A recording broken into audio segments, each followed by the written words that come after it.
The beginning of every day, including especially every Sabbath day, according to the Torah, begins with sunrises versus sunsets, surely has its debatable origins.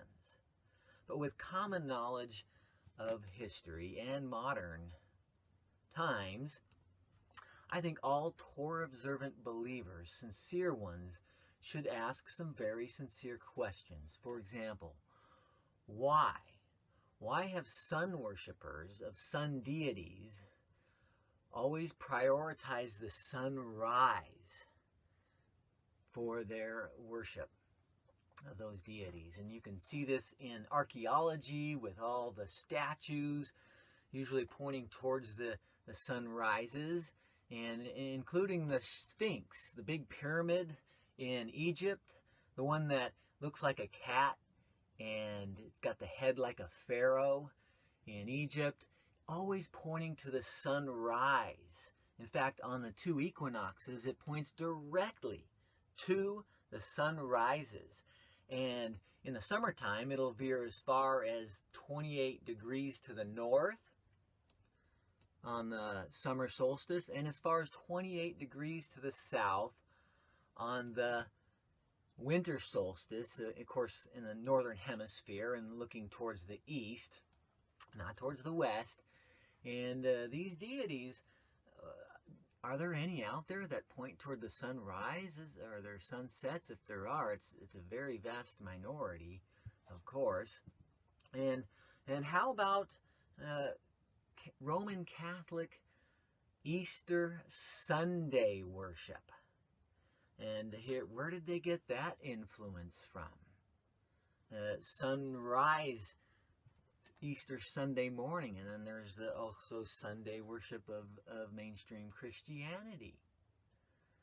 And in fact, Yeshua, aka Jesus, the Gospels are very clear that the women went to the tomb in the morning while it was still dark, and when they got there, his body was already gone, resurrected before Sunday sunrise, not at sunrise or after sunrise Sunday morning. So where do these influences come from? I think it's important to know. And how about the Muslim calendar, where they go by the beginning of every month based on the waning last visible crescent, which is always seen at sunrise.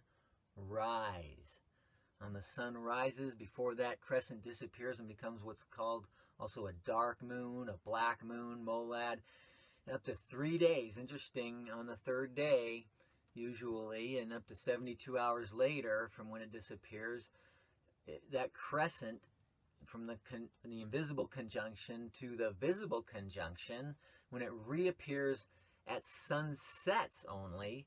And this is interesting to note that it's different.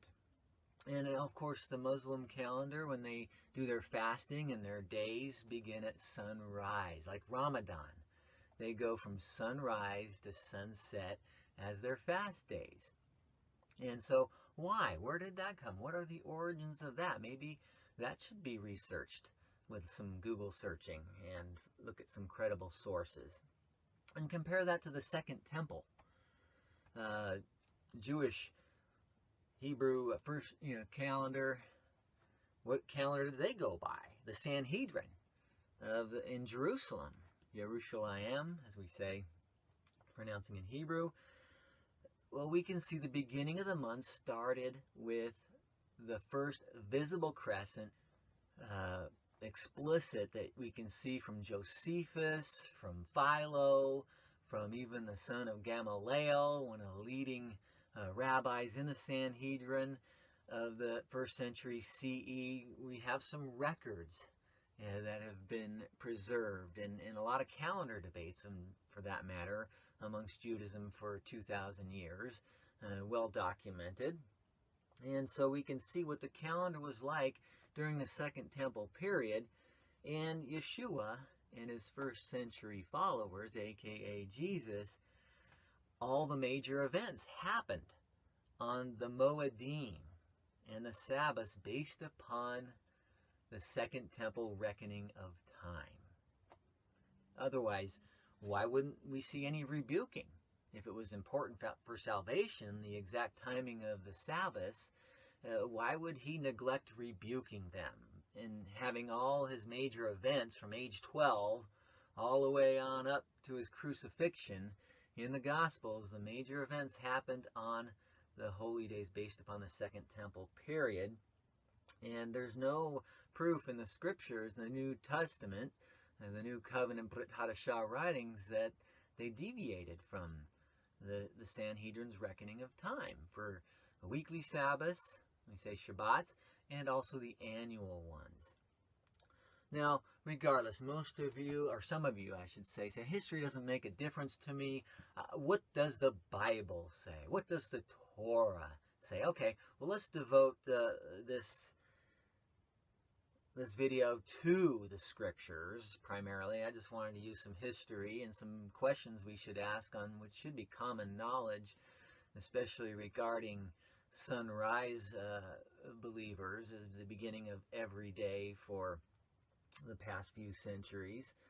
And but regardless, let's dive into that, regardless of whether you find the 2,000 years of Jewish history, credible Jewish history, to be credible or less credible than 1,400 years of Islam, and when they begin their months and begin their days, especially for fasting, or the ancient sun worshippers, why they always pointed to the east. Well, okay, let's dive into the Word here, and we're going to go to Scriptures, of course, that is used by people who believe that every day and every Sabbath day begins with sunrise. Let's go to some of those Scriptures where there's a lot of dogma on how they interpret them. Starting in Genesis, we say Bereshit, chapter 1. Let's start with verses 1 through 4 here, and it says, "In the beginning, Yah." And I use the word Yah here because it's a good neutral name or title, the beginning of the holy name, starting with the Yud and a vowel letter. And we say Hallelujah. Even in Orthodox Judaism, they don't get offended by that. Hallelujah, praise Yah. And so I'm going to use that because there's different ancient Hebrew dialects, and people get real upset or offended or turn you off if you don't use their dialect of saying Yahweh or Yahuwah or Yehovah.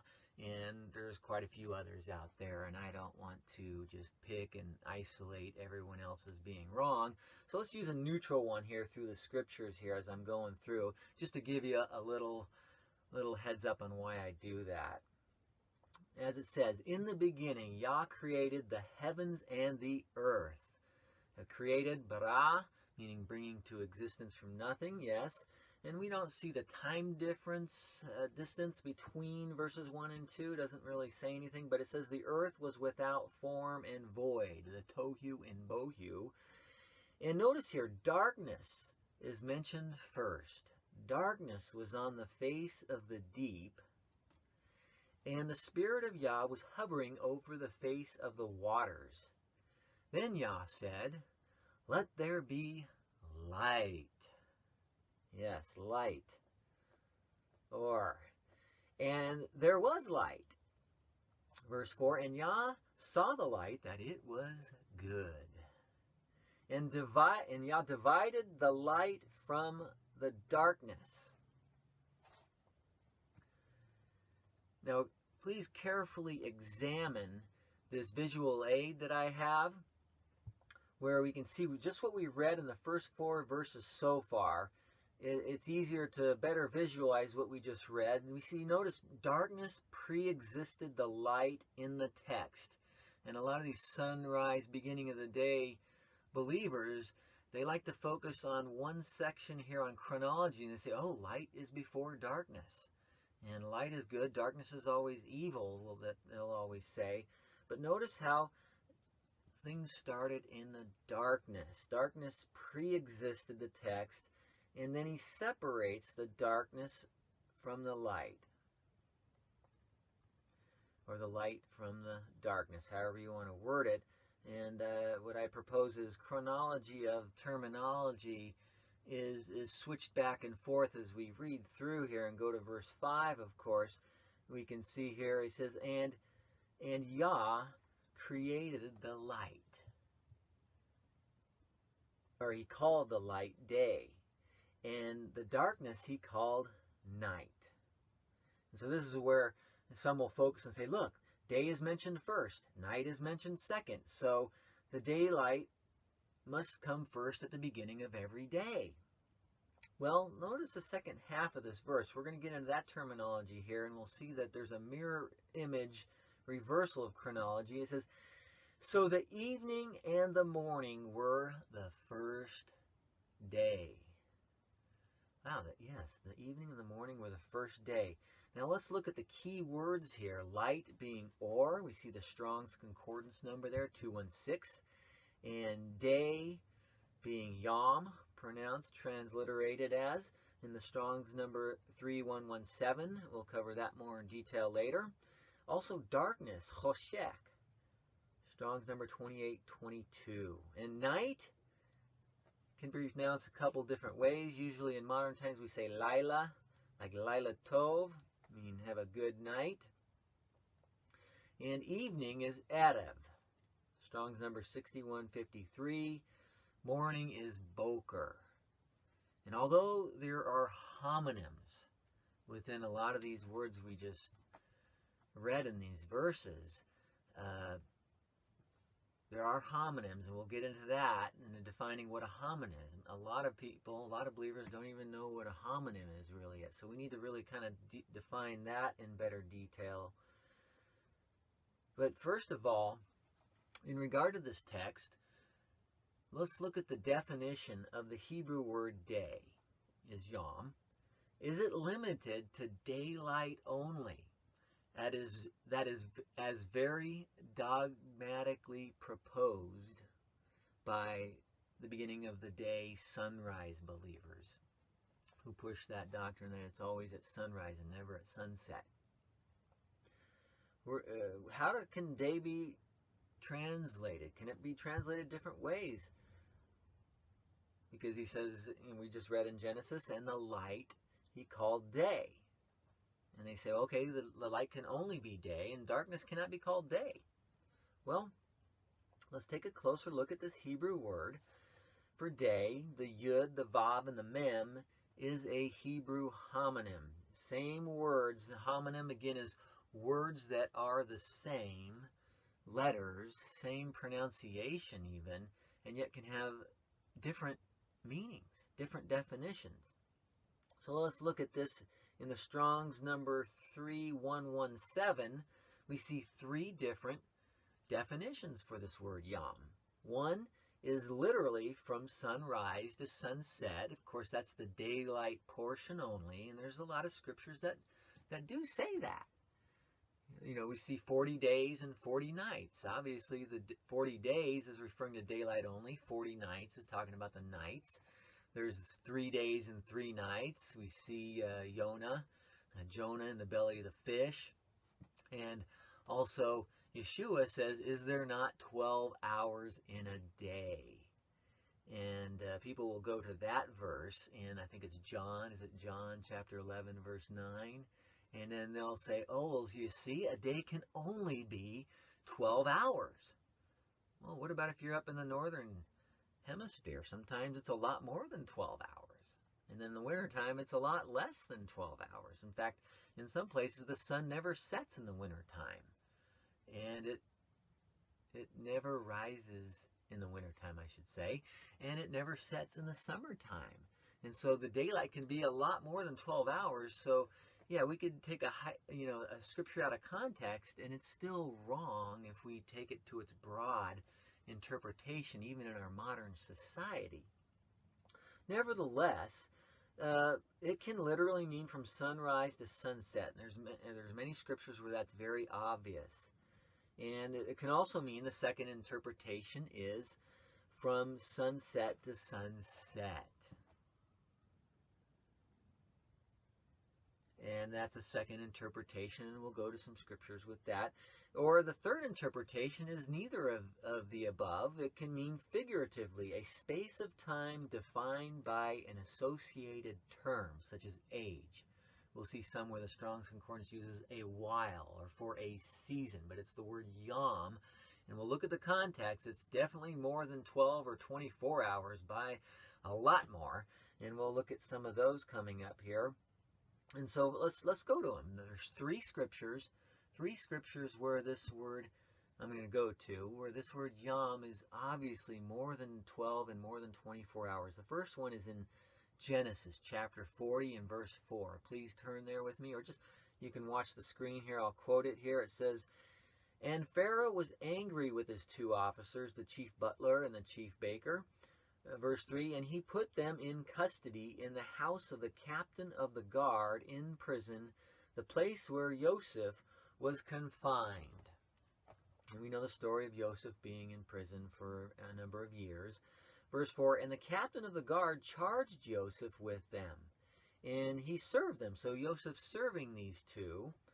And so we see there, it says, so they were in custody for a while.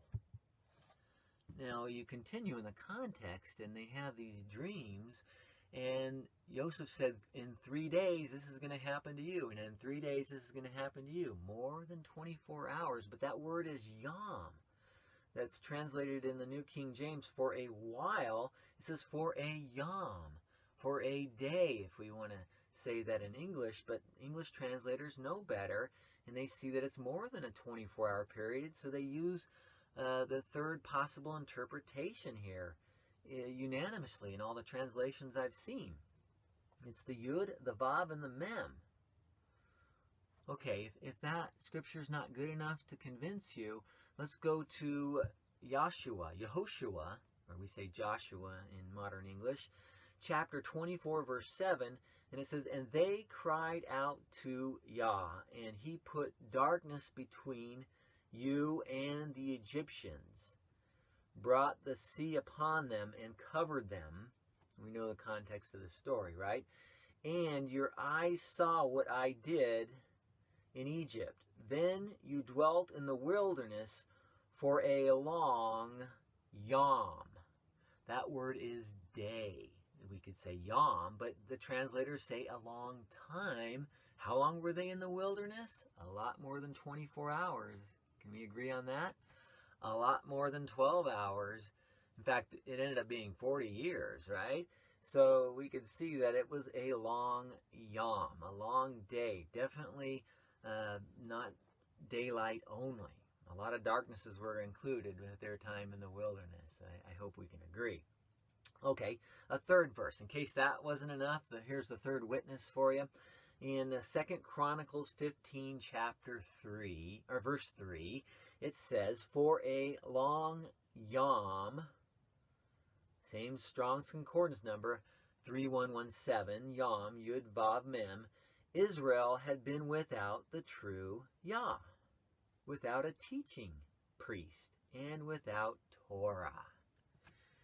Now, I think hopefully we can all agree that there's been times, and this is referring to a time when they were without these three important things for more than a 24-hour period of time or a 12-hour period of time.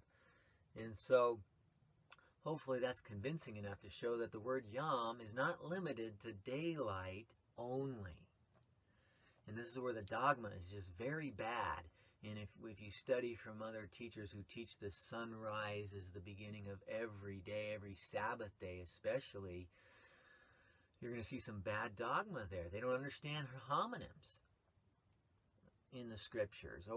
And if they do, they're intentionally, what I propose, like anti-missionaries, intentionally trying to cause confusion and get these sincere Christians, naive ones who don't know Hebrew, don't know homonyms or grammar, off and ruin the credibility of Christians coming to Torah, coming to keeping the Creator's Sabbaths as He has ordained from the beginning.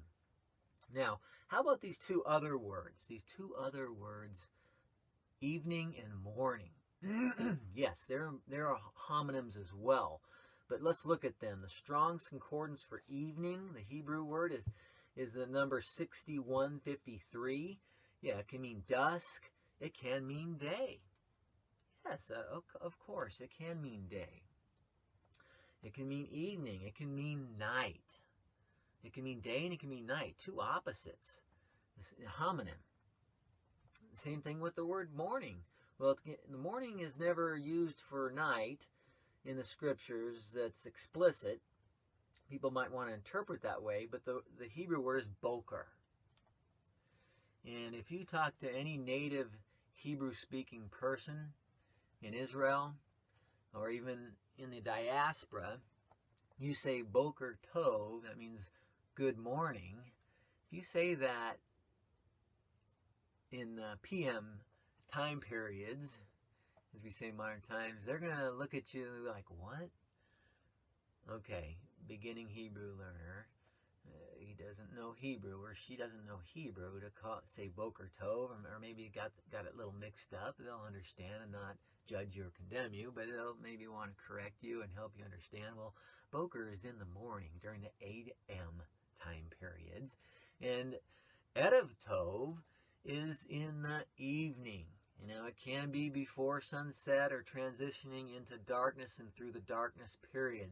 They'll say erev tov, or if you say erev Shabbat, of course that would be what we call in modern Gregorian calendar terminology, Friday evening after sunset, erev Shabbat. Anyway, so let's look at the Strong's, okay? Because Strong's is a non-biased, scholarly interpretation. The Strong's Concordance defining Hebrew words for the Old Testament, defining Greek words that has been preserved in the New Testament, the Brit Hadashah writings. But notice how, I think it's important to realize that the Strong's Concordance, the King James, and all the Christian translators, the secular ones, the mainstream Christian ones, are not keeping Shabbat, the weekly Sabbaths. They don't care one way or the other. There's no bias in their interpretation of these verses, and they're not just trying to please other people. They're putting their bias in their translations as well, in one way or another, just like everybody does, on what they believe the scriptures are saying, and there'll be little differences here and there. But I think we should realize that Strong's Concordance was not completed or published by biblical Sabbath keepers or Judaism, but by non-biased, Sunday-keeping Christian scholars with their doctorate's degrees and in the languages that they're interpreting, who learn Hebrew and Greek fluently, a lot more fluently than, say, the vast majority of Hebrew roots, Christians coming out of Christianity, or simply remaining in Christianity and keeping the weekly Sabbaths, the biblical Sabbaths. There's a vast diversity out there. But getting back to Genesis chapter 1 and verse 5, let's look at this, the second half of the verse here, where the chronology is reversed than what we see in the first half of the verse. It says, so the evening and the morning were the first day. And this is the same chronology for all 6 days, those first 6 days. We call them the recreation week or the creation week. We can see that in verse 5, verse 8, verse 13, verse 19, and verse 23, and verse 31, it'll say that, the XY, I say that, whether it be the first, second, third, fourth, fifth, or sixth day, is from evening to morning. Now remember that, so let's remember that. Evening is always listed before, and this is where people like to emphasize, okay, is chronology of the terminology in the text important? Well, it can be. And what I propose in this case, obviously, it is. If morning was listed before evening, when we go to these words in the scriptures, if morning was listed before evening, then the sunrise beginning of a Sabbath believers would have more credibility in their case. But it's not so. And so let's look at this. Again, let's remember the three possible interpretations of this. So the evening and the morning were the XY day, whichever day you want to pick. Again, sunrise to sunset, that's the first interpretation. So look at this chart that I have. And here's the interpretation that we would see if we were to take these first 4 verses, or say that, and even verse 5 specifically, is sunrise to sunset, just 12 hours. Is this evening and the morning referring to just the daylight portion? Here's how you would interpret it, including the first 4 verses as coming before the first day in this chart. So take a careful look, and you push pause on this and concentrate, meditate, pray about this. If you're confused, or if you think you're disagreeing with me still very dogmatically, think about this a little bit more. And now let's look at the second chart here. The second chart that I've drawn on a drawing board, dry eraser board here, is the possible interpretation of sunrise to sunrise being the first day, referring to 12 hours and 12 hours rather than just the half of a 24-hour period. We could see that this is how you'd have to interpret these first 4 to 5 verses based upon that interpretation. And you'll see these 2 different ones that I've shown on the drawing board here amongst the believers who start their Sabbaths at sunrise. Now the third possible way to look at this first 5 verses in Genesis is from sunset to sunset. And notice this chart here, and we can see that sunset, when I say sunset to sunset, sunset being the end of the morning, because morning, as we're going to look at the scriptures here, can be referring to the daylight portion, not just sunrise, not just the dawn or dusk morning period, that transition, but the daylight portion as well. Morning it can be translated by that. It can be also translated as the actual sunrise time period, closer to the sunrise. And so you'll have to decide for yourself based on these scriptures. And what I propose is one of them is going to show a lot more evidence in the scriptures, and this is where we're going to go to next. And because I have sincere believers, and you just do a little search on YouTube for beginning of the day, and most of them that you'll find out there are pushing the sunrise beginning of the Sabbaths. And what they'll often say is that evening in this text of Genesis can only mean the daylight portion.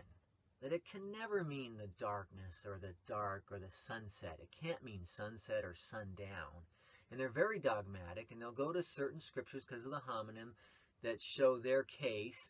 But I'm going to take you to some scriptures here where you're going to see that it's obviously at sunset cannot be the beginning of the daylight or sunrise time period, because like I say, they'll push that a day is either the 12-hour period or the 24-hour period. But is that true? Is that true? Is their dogma right? Well, you can just do a search for yourself. Get on Bible Gateway or any word search computerized program makes it easier, because Strong's and other concordance, you can even look for one word at a time, but you want something where you can choose more than one word at a time, and just take 2 words. The 2 words, evening and the word sun, or whatever your favorite translation uses for evening, like the New King James Version uses evening. Old King James says even, and there'll be twilight, and there'll be other synonymous terminology for English interpretations. But whatever translation you use, search for that word for evening, and then sun, the S-U-N, not S-O-N. And I'll give you a couple good examples which show that evening cannot mean sunrise or the morning time period. And not that I'm saying that it always does. I'm not going to be dogmatic like they do, that it only mean this. I've just admitted with good scholarly evidence that it is a homonym. So notice, let's go to Joshua, again, Yehoshua, chapter 8 and verse 29. It says, "And the king of Ai he hanged on a tree until evening. Notice that word until evening. And I'm not going to break down every Hebrew word. The translations are pretty unanimous in this regard. Until evening, that Hebrew word erev, Strong 6153, and it says, and as soon as the sun was down, notice that, until evening, and when the sun was down, until sundown. Joshua commanded that they should take his corpse down from the tree, cast it at the entrance of the gate of the city, and raise over it a heap of stones that remains to this day. And of course, the second half of the verse isn't so important in terms of what we're talking about here. But notice that it's very clear that the evening is the sundown period, until evening as he was hanging on that tree. Okay, here's a second witness for you. How about very explicitly in 2 Chronicles? 2 Chronicles chapter 18 and verse 34. It says, the battle increased that day. Here's that word yom again. And the king of Israel propped himself up in his chariot, facing the Syrians until evening. So yes, yom in this context is talking about the daylight portion, and until evening, erev. There's that Hebrew word erev. Strong's number 6153. And about the time of the sunset, he died. So, until evening, sunset. Very explicit there, not sunrise. Now, on the flip side, let's go and do a word search for two words. Actually, again, the words morning, and the word sun. Let's do. You can do a search for yourself, like on Bible Gateway or whatever computerized program that can give you more than one word on a search, and look through your favorite translation here. And here's some examples I'm going to give. Let's start with Exodus. You say Shemot chapter 16 and verse 21, and this is the manna story. And this is where the sunrise, beginning of the Sabbath, believers, they say it's so explicit here that the beginning of the Sabbath must be at sunrise. It can't be sunset. Well, let's look at the context here and break down and look at the key words beginning in verse 21. We'll go to verse 23, and I'll present their case to you as well. Notice here, it says, so they gathered it every morning, that word boker, every man according to his need, and when the sun became hot, it melted. So in the morning here, the morning is obviously the sunrise, the dawn. You know, they're to go out and get it when there's light. Usually at nighttime, people are sleeping, and that's the sleeping time period. And so in the morning, you get up. In the morning, it's usually not as hot as later on in the day. And they were to gather it. They were to bring it in and start using it for cooking or baking or whatever they were going to do to it, and get it out of the intense desert heat of the Middle East, where the intense sun would ruin it. So they would bring it in and start doing something with it, cooking and preparing it and making food. And they didn't have flashlights and a lot of easy lighting to do it at night. And our Creator simply said, do it in the morning before it gets too hot, and get it done. And then you can use that day to do what you need to do with it. So let's go to verses 20. Even though this is very clear, morning is the sunrise here. Let's go to verses 22 to 23. And it says, and so it was on the 6th day. Here we are, the preparation day. They gathered twice as much bread, twice as much manna, 2 omers for each one. And all the rulers of the congregation came and told Moshe. Okay, verse 23. Then he said to them, this is what Yah has said. Tomorrow is the Sabbath. So here they're speaking during the daylight portion of the 6th day. And he says, tomorrow is the Sabbath. And they say, wow, see? Well, let's continue here. Okay. A holy Sabbath unto Yah. Bake what you need to bake today, and Boil what you will boil, and lay it up for yourselves. All the remains to be kept until morning. Okay, well, it says tomorrow is the Sabbath, speaking on the 6th day, and they're talking about don't do anything until sunrise the next day. Well, is that so explicit like is proposed? Well, look at the key words here. Let's look at the key words. Bake today.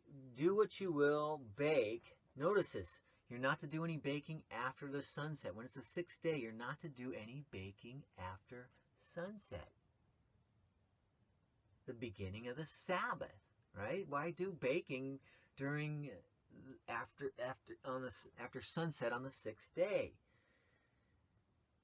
We're starting to see more evidence that the beginning of the Sabbath is during the darkness, because they were to be doing it on the daylight portion of the 6th day. That's the prep as they prepare for the beginning of the Sabbath. They're not to be doing it in the darkness.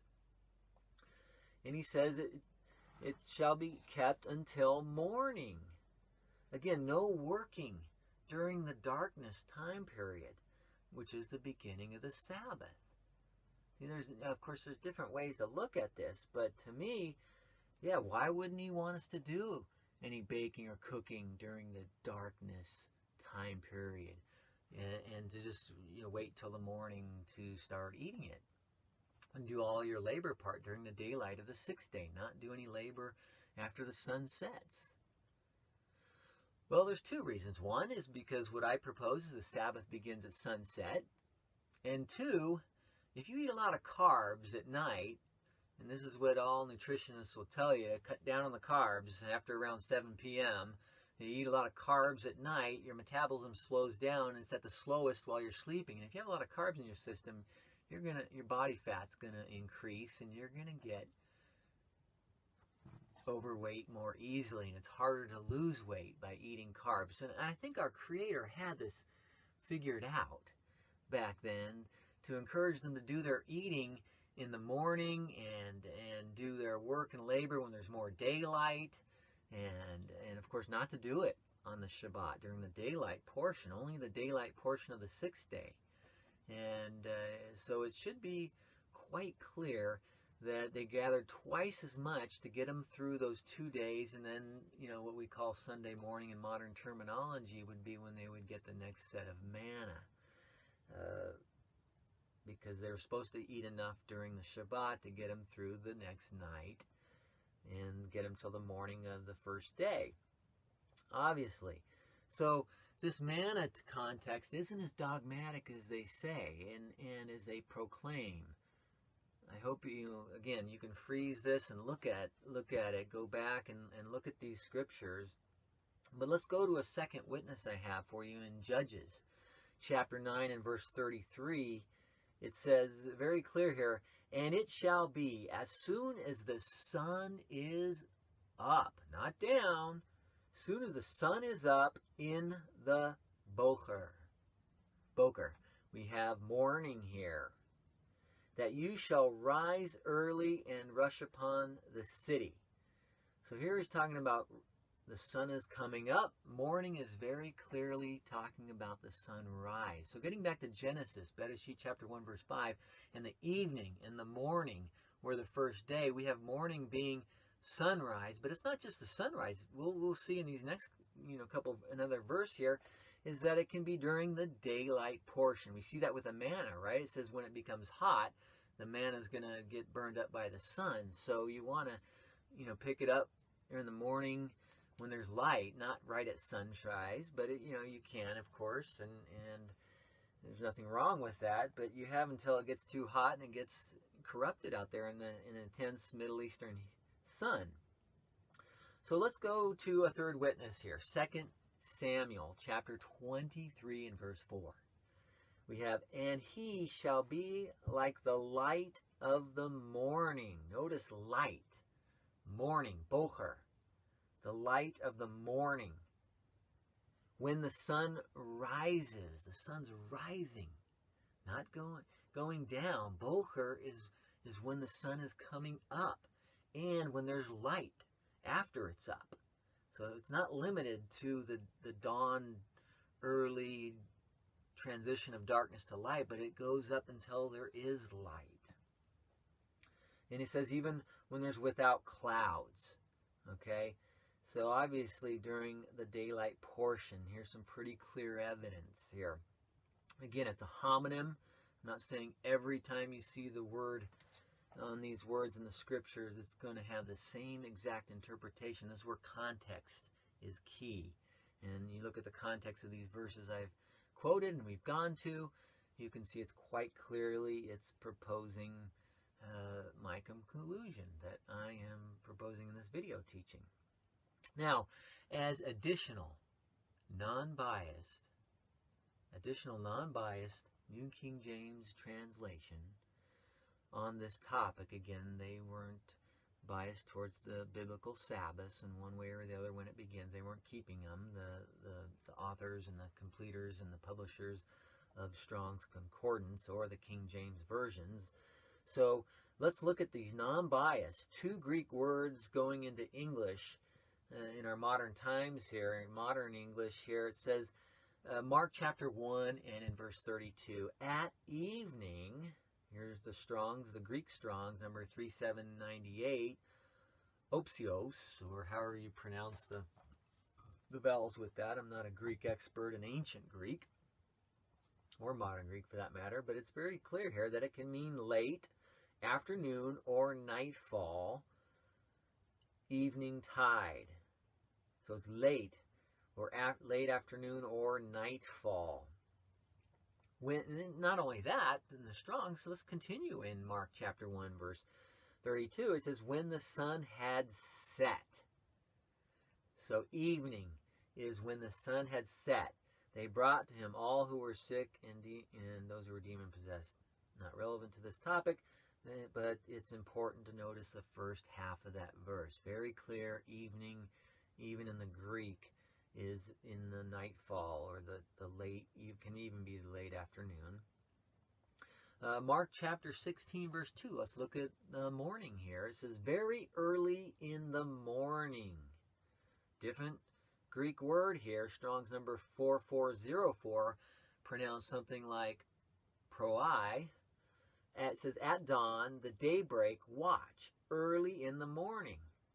Now, that's not just Strong's here. Look at the context here. On the first day of the week, they came to the tomb when the sun had risen.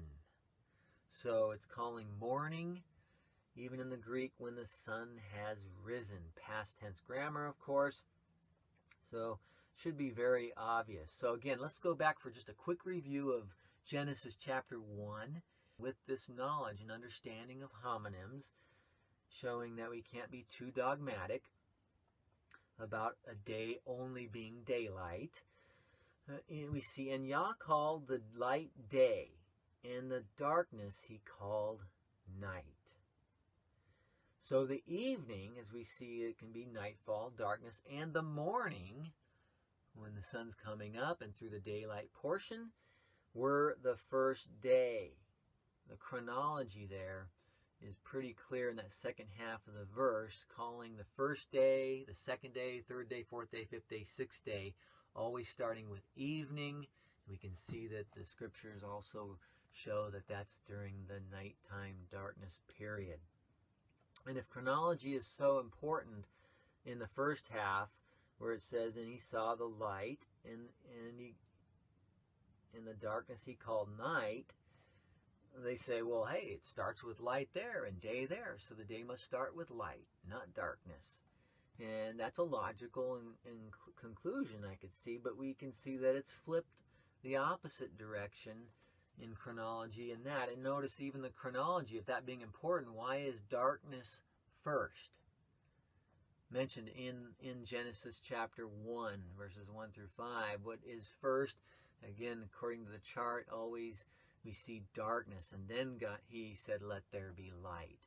And in fact, Yeshua, it's very clear in the Gospels as well that the women went to the tomb in the morning, the first day of the week, not at evening, not at sunset.